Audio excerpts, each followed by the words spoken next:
Or they'll say,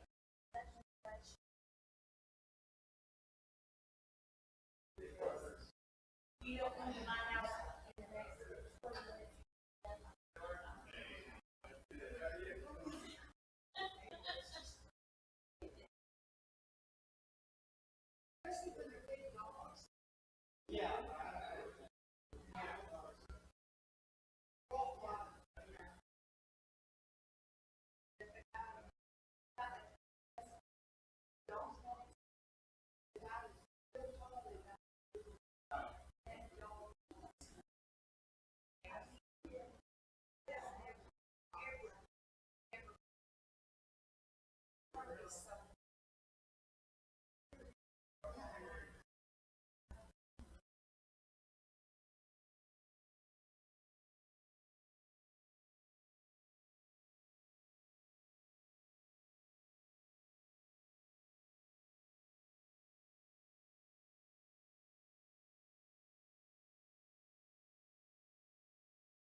I was watching for folks and trying to greet you as you came in. Some of you snuck in, though.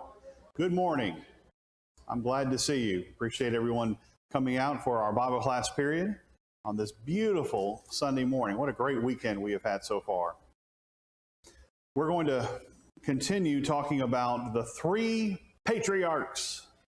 That's not a term we use a whole lot. It's a perfectly legitimate term to describe the head of a family. And Abraham is that head. And then his son Isaac, and then his son after him, Jacob. So Abraham's son and grandson. We know these characters very well. Abraham, Isaac, and Jacob. In this Old Testament survey, where we're going very quickly through the Old Testament, we're going to talk about Isaac and Jacob today. It's kind of unfair to poor Isaac. His story gets swallowed up by his father and overshadowed by his son. Not a whole lot is said about Isaac. But that's who we're going to be starting with this morning. The three patriarchs, the three fathers, we sometimes say. I think it's important to not only know their names, but also what their names mean, because they help us remember the story. Isaac, for example, his name means laughter. Why? Why is he called Isaac, which means to laugh? Because when his parents were told by an angel, hey, you're going to have a child this time next year, she laughed. Why did she laugh? Because it was impossible for her to have kids. She was so old. She was 89 years old. I think that serves as a good reminder to us. Not that Isaac's life was a laughing stock or something like that. That's not what that's saying. What about Jacob? His name as supplanter. I mean, what a name, Jacob. Where is Jacob? I guess he went on to the young adult classes. So he wanted to take what wasn't his. There's Jacob. There in the foyer, guarding us. Yeah, he trips people up. That's what Jacob does. But this becomes a great name. And by the way, when you come to the New Testament, through the Latin, the name James actually is the name Jacob. Isn't that interesting? So if your name is Jacob, you're a supplanter. If your name is James, I guess that makes you one too. Well, he does live up to his name, and that's why we're taking the time to even think about this.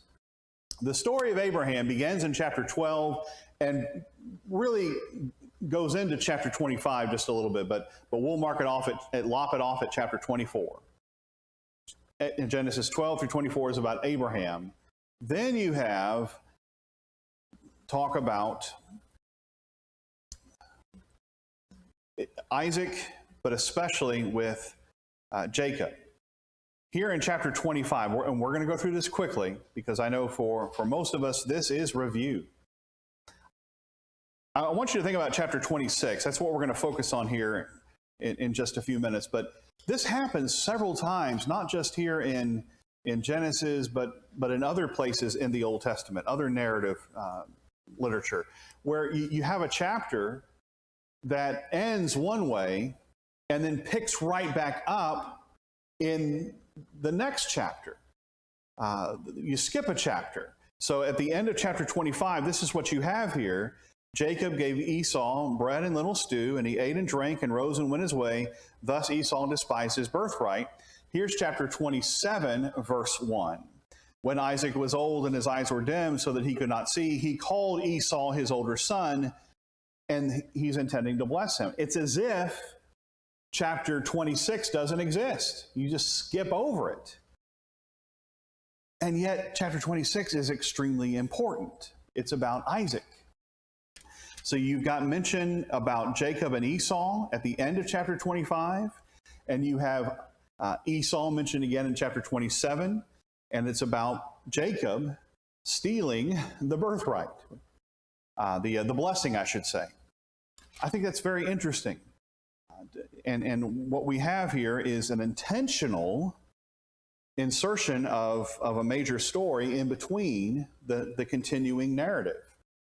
So what happens in chapter 25 is that you have Jacob and Esau born, and as their mother is pregnant with the boys, they're struggling within the womb. That's how it's described to us. And she inquires of the Lord in Genesis 25, verse 22. And the Lord said to her, here's why you're having turmoil in your womb. 2 nations are in your womb. 2 peoples from within you shall be divided. The one shall be stronger than the other. The older shall serve the younger. And so she gives birth to these twin boys. When she does, though, take a look at verse 25. The first came out red, all his body like a hairy cloak, so they called his name Esau.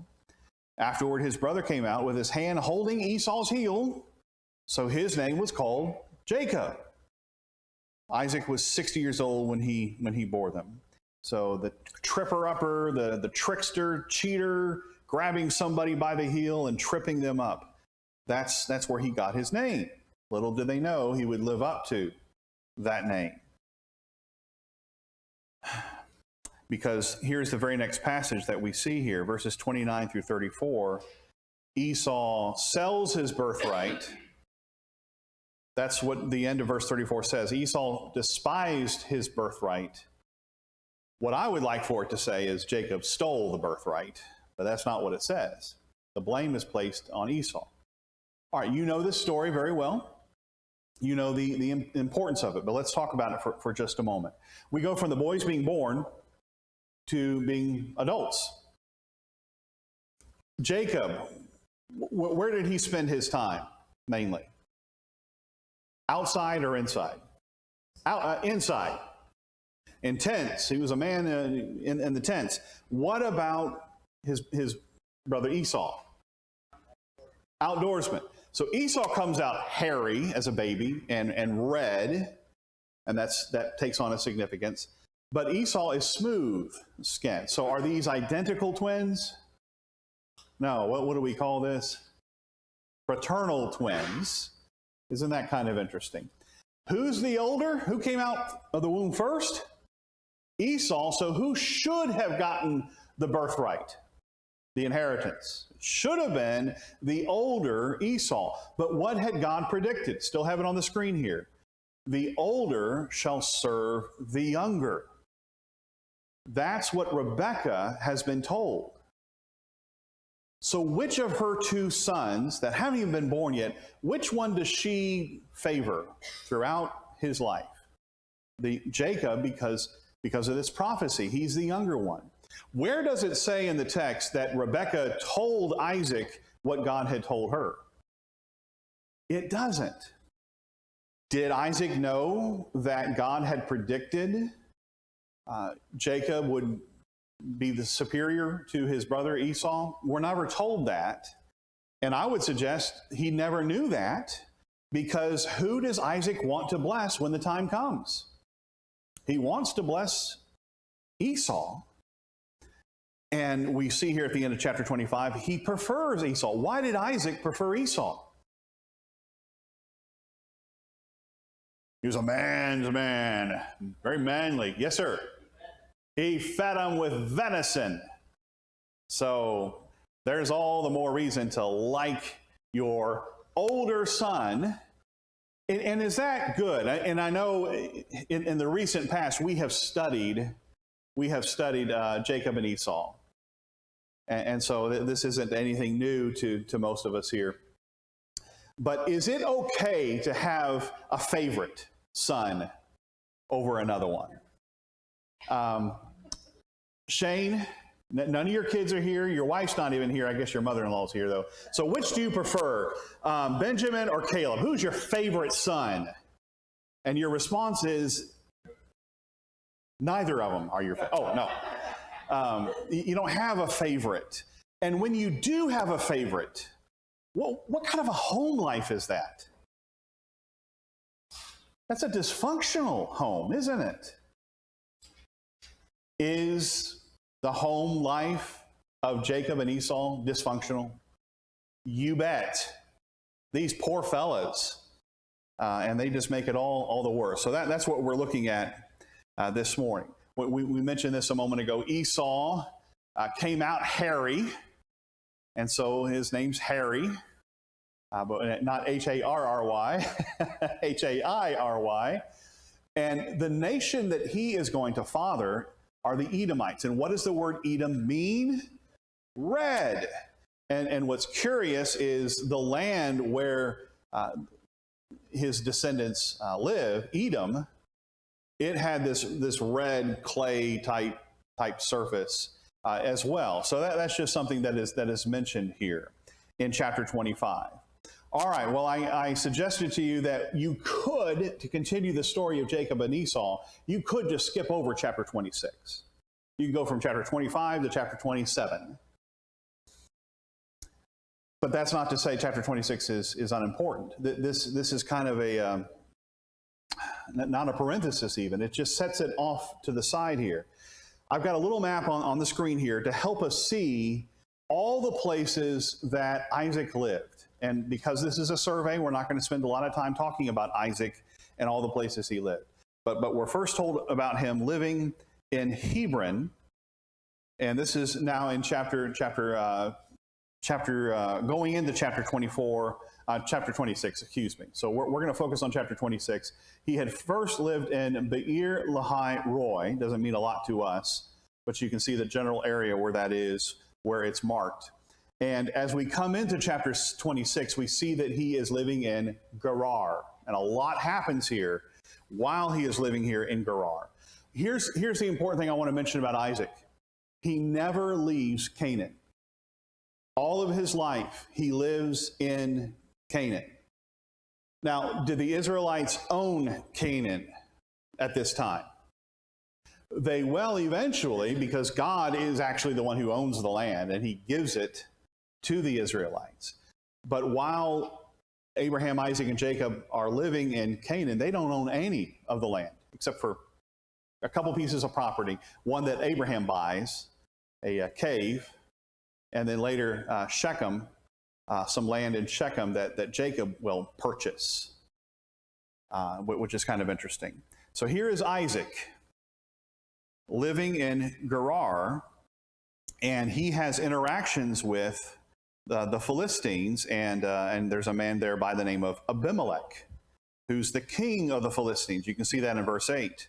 Abimelech, king of the Philistines. And this seems to be a title, because is there another Bible character earlier who also had interactions with an Abimelech, king of the Philistines?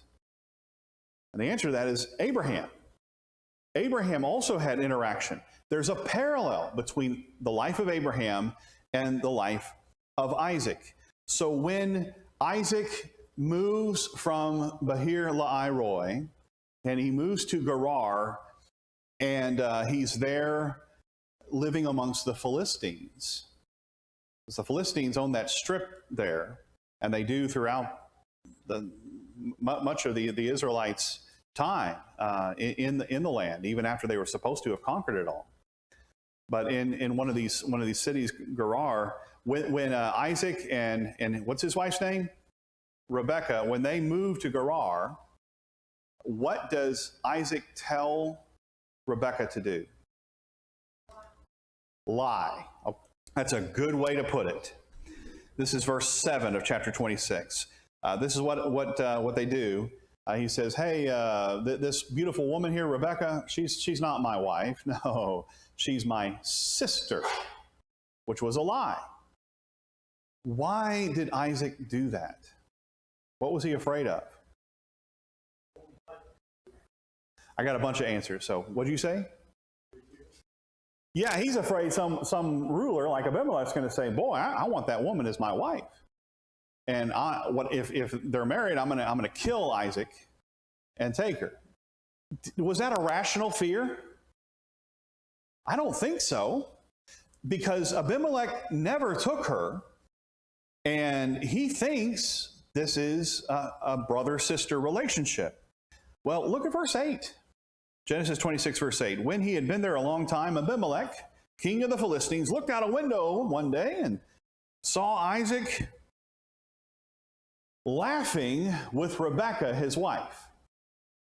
Somebody have a different translation there? Instead of laughing with, caressing. I don't think they were just, playing badminton or something. They weren't. They were obviously intimate, and Abimelech is able to see that, and he is incensed. And he says, "Wait a minute, you told me she was your sister. It's obvious she's not your sister. What is this you have done?" Verse 10. "One of the people might easily have lain with your wife, and you would have brought guilt upon us." So Abimelech's quite upset about this. Why are we spending time with this? Because this is exactly what Abraham did when he was with the Philistines. And where else did he do it? In Egypt. And we'll talk about that in a moment. Speaking of Egypt, while in Gerar, while living among the Philistines, there is a famine, a drought that takes place. What did Abraham do back in Genesis 12 when a famine hit, when he was living in the same area? he went down to Egypt. Take a look here in chapter 26, and God is going to speak to Abraham. Verse 24. The Lord appeared to him, to Isaac, the same night and said, I am the God of Abraham your father. Fear not, for I am with you and will bless you and multiply your offspring for my servant Abraham's sake. So Isaac, he built an altar there and called upon the name of the Lord and pitched his tent there. And there Isaac's servants dug a well. When Abimelech went to him from Gerar, and he's got his advisor, his commander-in-chief, Phicol, they start interacting with each other. What's been happening is Isaac's been having to move around and dig wells. And every time he digs a well, he finds water. Every single time. And is that usual? No, especially in this dry, arid climate. He finds the well, and then the Philistines come along and say, hey, that's ours. And Isaac doesn't retaliate. He just goes somewhere else and digs another well. And we're skipping over all of that, but that's here in chapter 26. Oh, here's a verse I skipped over and I shouldn't have. Look at verse 12, Genesis 26, verse 12. Isaac sowed in that land and reaped in the same year 100-fold. The Lord blessed him. Is that normal to reap 100-fold? That's a bumper crop, isn't it? 100-fold. Can you imagine investing in the stock market and reaping 100-fold? What do you hope to get from your investments annually? 10%, not 100%. And so Isaac grows in power and wealth and influence to the point that the Philistines are afraid of him. And all this happened because God said during a time of famine, hey, Isaac, I know you're tempted to go to Egypt like your dad did. Don't do it. Stay in the land. What was God asking Isaac to do? To trust him. This is the same exact kind of situation that God was asking Abraham to do. And so he's living in this area, and we all know that these are nomads. They don't stay in one place for very long. How long have you lived where you are right now? 12 years. How about in that same general area?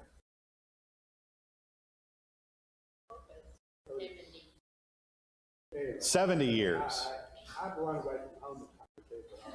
But you always come back. Isaac never really goes very far, and they do travel in the general area, but they never stay in one exact place for very long. And then eventually he makes his way to Beersheba. And there's a lot of history here as well because of Abraham. Abraham had dug 7 wells here and made a covenant with Abimelech earlier in chapter 20. So here we are now in chapter 26. And you've got a lot of history repeating itself. So as we get ready to go and leave Isaac and start talking about Jacob, I'd like to take just a moment and make some application, if we may. What do we learn from Isaac and his walk of faith as he stayed in Canaan, didn't go down to Egypt, even though there was famine? What we learn is that God's going to take care of us. There's that bumper crop we mentioned a moment ago in verse 12. In the same year, Isaac sowed and reaped 100-fold. The Lord blessed him. You remember Jesus, and that's the citation there, Matthew 6, 33 through 34 on the screen. Remember Jesus in the Sermon on the Mount, beginning of verse 25 and going through verse 34, he says, don't worry about what? What you're going to eat, or what you're going to drink, or what you're going to put on. Your food and nourishment and your clothing. Why not? Why shouldn't we obsessively worry about where our next meal is going to come from? Because God is taking care of that. Does that mean we just sit around and do nothing and twiddle our thumbs and say, okay, it's going to fall out of the sky? No. But it should not be something we obsess about. How many of you, when you go home and open the fridge, are going to see lots and lots of stuff? Or open up your pantry and see, oh, well, I could do this. Or I'll just call up Domino's and get a pizza. We have all those options. Imagine living in a day and time when you didn't have refrigerators. And remember, Jesus in that same passage in Matthew 6 said that we should pray for our daily bread. Give us this day our daily bread. Where you'd have to go to the market. The ladies would go to the market every day to get the food for that day. That's the society they lived in, and yet Jesus is saying, don't worry about tomorrow, what you're going to eat. Just know that, trust God. And that's what Isaac is being asked to do. We also learn this lesson from Isaac. Sometimes we learn from our parents and imitate them. So in chapter 26, verse 25, here's something good that Isaac learned from his dad. He built an altar.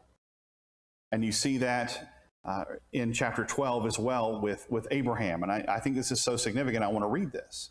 So God appeared to Abraham and told him, through your seed, all nations of the earth will be blessed. Through your offspring, I will give this land. So Abraham, Genesis 12, verse 7, built an altar to the Lord who had appeared to him. Chapter 26. In verse 25, after God appears to Isaac, he built an altar there and called on the name of the Lord. We learn from our parents. And this is a great example of Isaac learning to trust God and pitch tents and build altars. That's what he did. But is that all Isaac learned from his dad? We just talked about Isaac passing his wife off as his sister. Where did he learn to do that from? From his dad, who did it twice, in Genesis 12 in Egypt, and Genesis 20 in Gerar, in the land of the Philistines. And we see that come right back here. All right, think about this. When you are persecuted, what are you going to do? Isaac was persecuted. Did he go fight his enemies? Or did he, again, trust God? And eventually that led him to the point where he is feared by Abimelech. We see plainly that the Lord has been with you, Genesis 26, verse 28. Let's make a pact between us. Verse 29, that you do us no harm, just as we have not touched you and have done to you nothing but good, and have sent you away in peace, which is not entirely true. You are now the blessed of the Lord.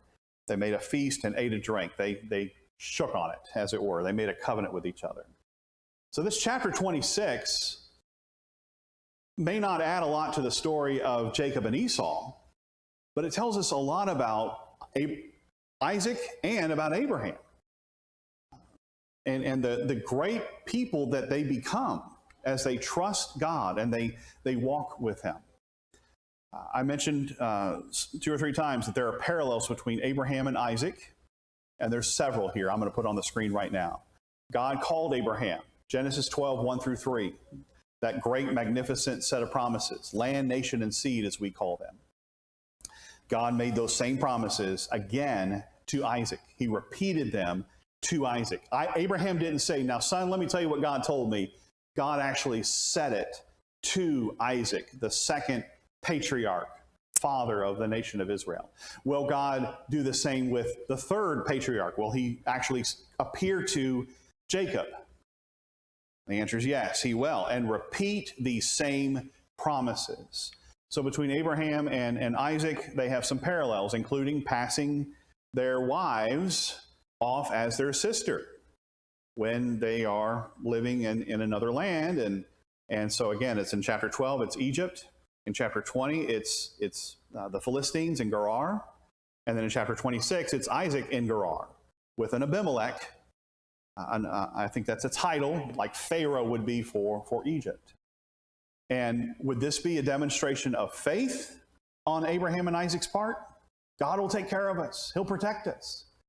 Well, wait a minute. Didn't God say in Genesis 12, verses 1 through 3, everyone who blesses you, I will bless. Those who curse you, I will curse. Did God curse Pharaoh when he took what he thought was Abraham's sister, took Sarah into his harem? Yes. What did he cause to happen to Pharaoh in Genesis 12? He sent, what does the text say? It's a P word. Starts with a P.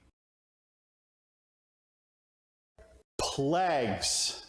In Genesis 12. Wait a minute. I thought the plagues were in Exodus. Genesis anticipates the plagues that will come about in Egypt when it mentions that when Pharaoh took Sarah into his harem, God sent plagues upon Pharaoh. We're not told exactly what those plagues were. Some sort of a sickness. Did Pharaoh and Sarah have any sexual interaction with each other? The text indicates to us, no, not at all. What's at jeopardy here? If Abraham lost his wife Sarah, would that have any sort of important implication for us? Well, there wouldn't have been an Isaac, and there wouldn't have been a Jesus. That's ultimately what's at stake here. And that's another important theme here. You do see quarreling between others and how Abraham and Isaac deal with that. What about this sacrifice business? Building altars, and that's really what I'm getting at there with sacrifices to God. Building altars and making sacrifices to God. Genesis 15, which we talked about last week. Genesis 15 is very important when God and Abraham enter into a covenant relationship by eating and drinking together. And you see Isaac doing the same here with God appearing to him and entering into a covenant with him. And what's also interesting is the treaty that Abraham made in chapter 21, and then here you see with the same people, Abimelech and the Philistines. All right, what I wanted to do was impress upon you the character of Isaac, but also that there are parallels between Abraham and Isaac that bear further study. That's not what we're going to look at this morning.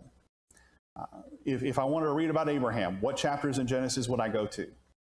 It would start in Genesis 12, verses 1 through 3, and peter out around chapter 24.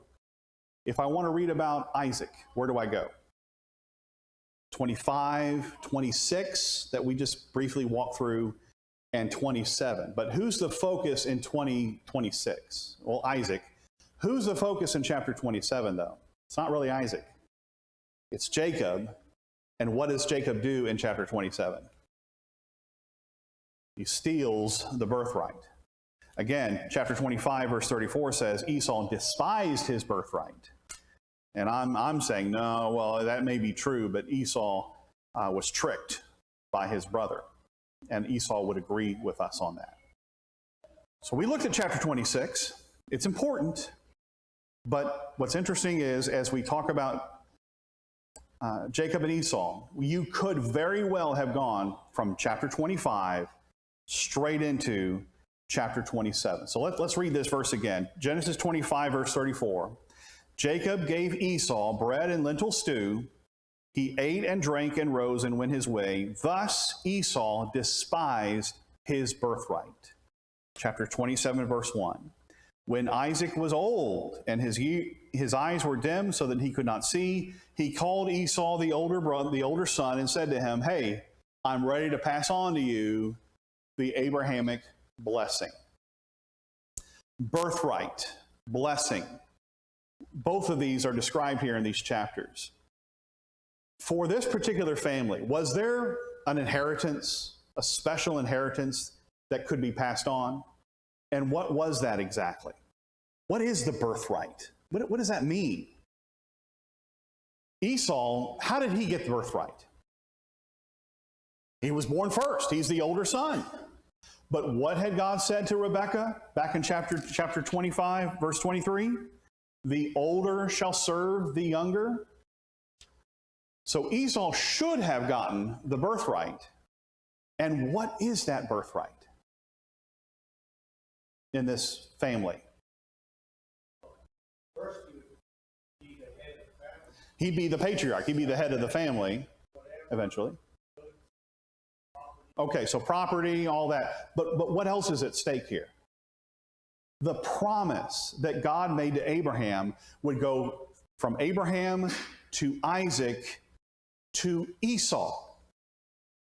But it didn't go to Esau. It went from Abraham to Isaac to Jacob. And that's why this morning we're talking about the three patriarchs. Once there were three patriarchs, we sing with our kids. Abraham, Isaac, Esau? No, because the older shall serve the younger. We're going to go from chapter 25 to chapter 27. If I want to read about Isaac and his faith and his walk with God, I would read chapter 26. But we're going to move on now to talking about Esau, not only giving up his birthright, but also his blessing, his inheritance. It's really neat that we have this divine commentary in Hebrews. It's not part of that hall of faith in Hebrews 11, but here in Hebrews 12, we are warned that we should be careful that there not be any fornicator or profane person like Esau, who for one morsel of food sold his birthright. Did Esau come to regret selling his birthright? Yes. Yes, he did. He was unhappy with himself having done that. Who does Esau blame for the foolish decision he made to give up his birthright? He blames Jacob. But who's really to blame? Tell me the story. What happened there at the end of chapter 25? How did Jacob steal Esau's birthright? How did Esau despise his birthright? Yes, sir.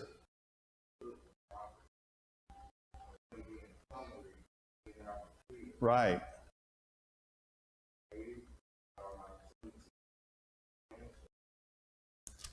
So Jacob, you think, plotted and planned, was anticipating. I agree with you. Does the text say that Jacob plotted and planned? No. But we see the kind of person he was, and I think that's exactly right. Now, Esau, shouldn't he have said, you know what? I'm going to live. I'm hungry, but even though I went out and I hunted and I didn't get anything, and I'm coming back empty-handed, and there's my brother making that lentil stew. Boy, that smells good. I sure would like to get some of that, but I'll be okay. I'll be all right. I'll live. If the price is I have to sell my birthright. But that's not the type of person that Esau was. How many of you in your home are married to somebody who is a spender? Put your hand down there, person. All right, I got another hand back here. It is dangerous territory because in families you have the spender and you have the saver, the miser. I like that. What happens if you have two spenders in the family? Uh-oh, you're really in trouble. But opposites attract, don't they? Yes, sir. There are two. Okay, you're married to a spender and you are a spender. Okay, gotcha. How about you? Clark's not here to defend himself, so which is which? He's the spender and you're the miser. Saver. Okay.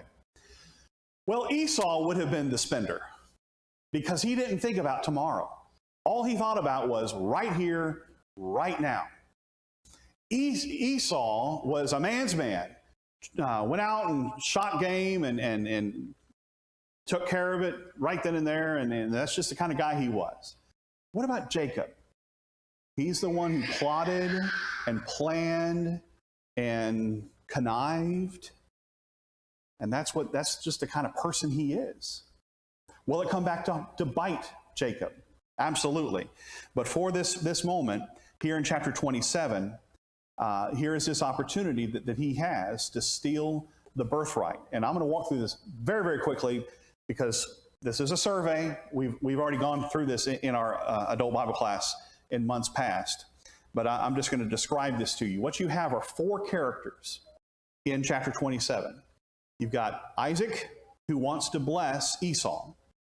You've got Rebekah, who overhears Isaac telling his son Esau, hey, go out and get some game, bring it back, and I'm going to bless you. And what does Rebekah do? When she hears this,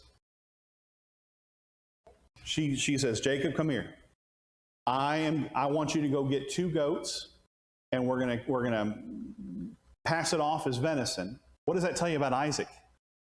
1, he can't see well, and 2, he obviously can't tell the difference. Can't tell the difference.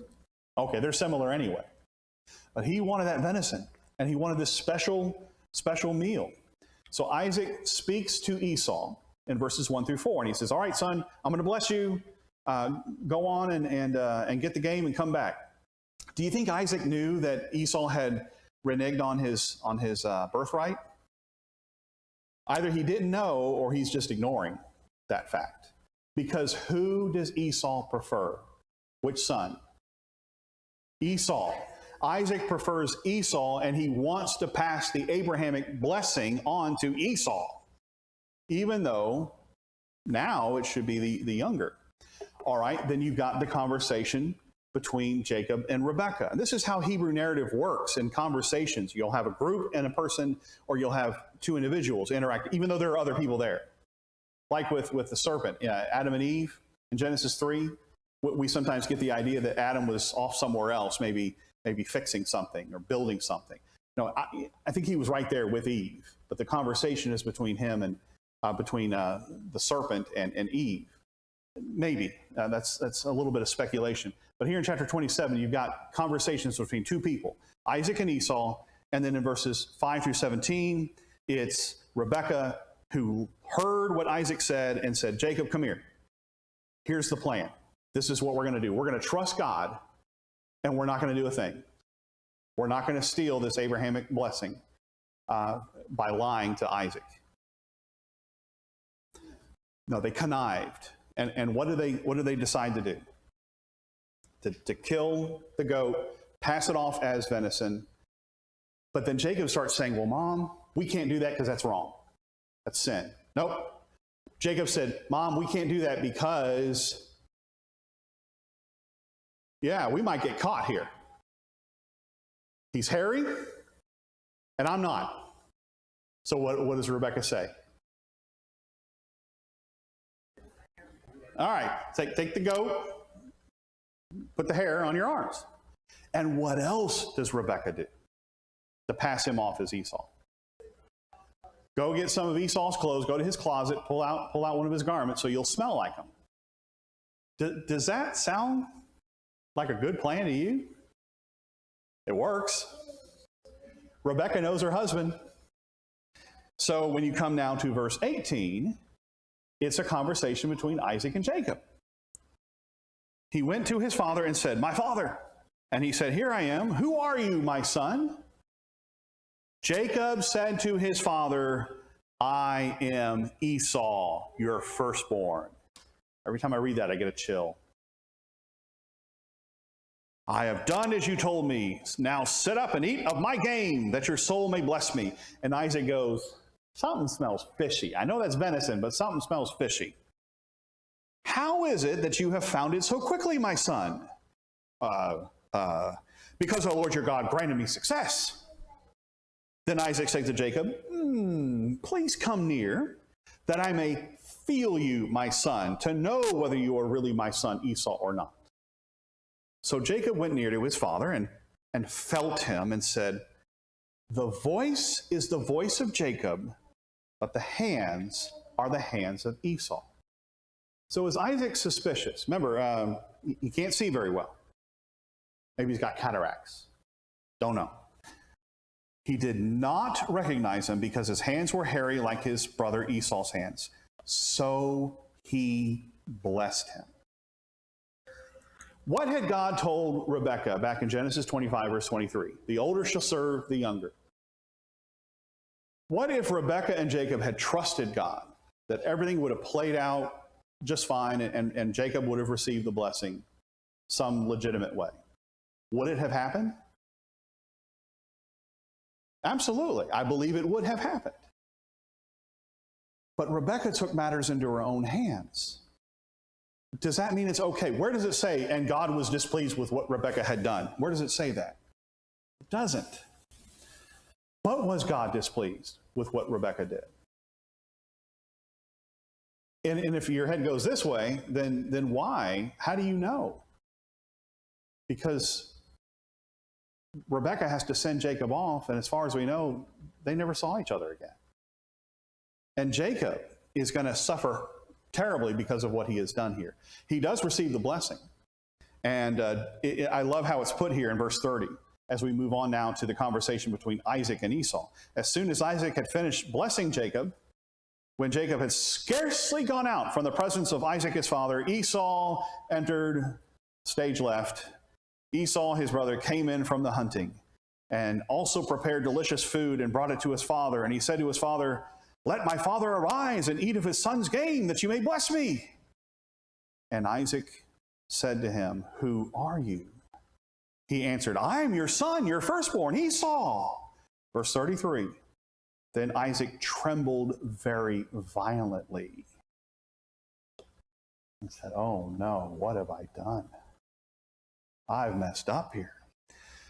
What is Esau's response when he realizes that his brother has connived here and stolen not just the birthright in his view, but also stolen the Abrahamic promise? He's upset. He's really, really upset. And begs his father to bless him as well, but he does not get the Abrahamic promise. So it's not Abraham, Isaac, Esau. It's Abraham, Isaac, Jacob.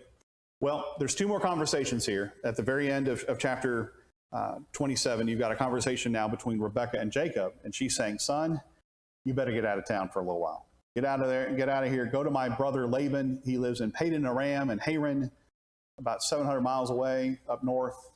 Pack your bags, get out of here, go." And then Isaac and Rebekah talk, and she has a different reason. She had just told Jacob, "Get out of here because your brother's going to kill you." But what does she tell Isaac? "Hey, I want Jacob to leave right now because, yeah, he needs to go find a wife." And then Isaac blesses Jacob again in chapter 28, verse 3, when Isaac and Jacob have a conversation. All right, that's all the time we have this morning. We're going to have to finish talking about Jacob and the implications of his family next week. But the stage has been set now. Jacob has officially inherited the Abrahamic blessing. But what is looming upon us? What is always possible? It is yet another threat to the Abrahamic line. Who wants to kill Jacob now? Esau wants to murder him.